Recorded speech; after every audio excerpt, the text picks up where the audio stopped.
the lay of the land is that I strongly believe that the human mind is the most untapped resource in the world. And as a psychologist, that's where I come from. I really believe that we have not even tapped this yet. We know so little about the human mind, and there's more and more research coming. If you want to read the scientific research about what's coming out, every single day you would have to read for 5 hours. There's new stuff coming out all the time. And it's absolutely fascinating. The second lay of the land is that psychology is a human code. When we're psychologists, we study the coding of the human mind. And that's why I was asking how many people here are engineers, because we speak very similar language. You write the code, and then you can read it. We read what the code is in the mind. And that's kind of how I approach psychology. The idea is also that you can upgrade, right? You have a code, and then you can do an upgrade, or you can change the code. So can we do it with psychology? And then the third premise that I want to share with you as the lay of the land is that, and I'm using this just to stay on track because I can drift off. The idea is that we have neuroplasticity. Probably 4 or 5 years ago, there was a big discovery in psychology that actually neurons keep growing. And it's not the fact that you reach 25 and you reach your maximum in terms of intelligence or in creativity, and only then there's a way down. No, it's not true, actually. As we're interacting here and now, there's actually new neural pathways being created in you and in myself as well. So the idea is that we can actually upgrade, we can change, and we can rewire the brain. So what I want to do today is challenge you a little bit to A, understand your code, B, decide whether you want to rewrite it or not, and C, see whether there can be some upgrades. Maybe there are some bugs in the system. So we're going to talk, well, bugs in the system or glitches, right? So are you guys ready for some mind hacking? Something I would like to explore with you today, if you're up for that, and usually you don't have to, is what does the critic say?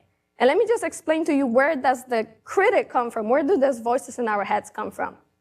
When you look at the brain, neuroscientists says the brain is like a Velcro for negative, and it's like Teflon for positive. So what does that mean? That means that the negative just sticks. We wired for negative. It's called negativity bias. Whereas the positive, right, it's a beautiful day. I don't have to work today, but that kind of like slides off, like an egg on a Teflon frying pan. That's why psychologists now say that's why it's so important to actually take in the positive. It's like automatically from the get-go, the brain codes in the negative, but it kind of disregards the positive. So the memories that we form are usually of the negative one. And then, the kind of narrative forms, oh, this sucks, and this is not going to work, or whatever have you.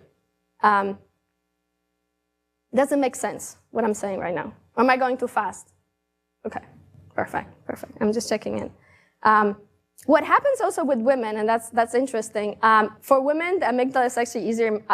Amygdala, which is the brain center responsible for fight or flight, usually fear, is much more easily activated than for men. In other words, we get startled more easily. We also scan the environment in general for threats, in general. Moreover, there's part of the brain that's called the worry ward center that's bigger for women than for men. That means we think, oh, I shouldn't have said that. I shouldn't have cursed when I just came in here. What would happen if I didn't do that, or what will happen if I do that, et cetera, et cetera. And we keep ruminating. We keep ruminating all the time. And that's kind of the neurological difference between men and women. Okay, so how do we hack the voices in our head? First of all, I want to tell you, very often it is, and when I do one-on-one work, it's not your voice. Very often it's a voice of somebody who said something early in the childhood. And when you go deep enough with somebody, you can see that.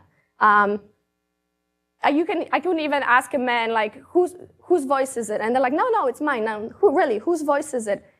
Oh, it's a female voice. Oh, it's the voice of my aunt, or something like that. So it gets hardwired, and we internalize it, and it keeps like bubbling in our head. So the way how to hack it is to actually first recognize it, is to understand what is the pattern that the voice says. B is to rewrite it, and C is to reinforce it. And that's kind of what we're going to do right now, okay? Are you game for that? Okay, very cool. So I don't know, I have little notepads here. I hope everybody has a pen. No? Or something. Or computer. Because what I would like to do, and it's much better to actually do it in writing. I have a couple pens with me.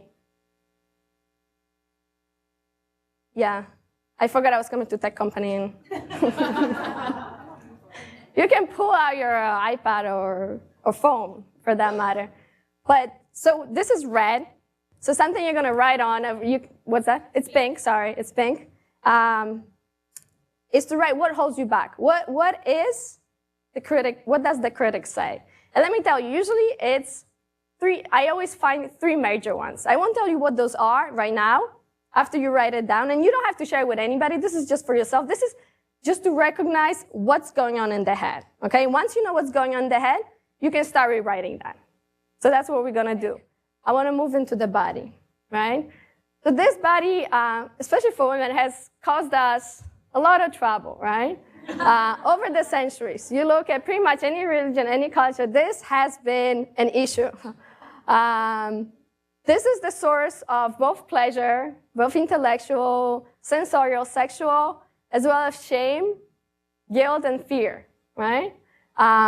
Really, my research and research of trillions of other psychologists shows that the emotions really live in the body. It's the brain who gives the label, but pretty much every single emotion lives in the body. And especially, I want to talk about safety, because that's very important for women. Because when we don't feel safe, literally the nervous system rewires. And yes, you can go for 15 years of therapy, but that's your head. The fear really lives in the body. So how do you rewire the body so that the body feels safe? Because that's really where the confidence comes from. It's from the body feeling safe, right? So that we can just expose the body. And the body is what you mentioned. The body feels confident. So the body is the biggest communication. It's built as a gigantic communication antenna. I am communicating to you much more with my body than with my voice. Yes, you are listening to me, but really what you checked out when I came in is how I stand, and you kind of got a very first glimpse was my body. And when you really look how we communicate, the very first source of communication is my entire body, right? How do I stand? The second, so that just happens in a split of a second. How you just check me out, right? And vice versa. You know, I constantly like see where you are, whether you're nodding or not, whatever. I constantly monitor that. The second source of information is the voice, right? It carries on. We detect voice very well. And it's not what people say, it's how they say it. And then the very third part is the face. Takes 1/10 of a second to read the human face. It's an instant.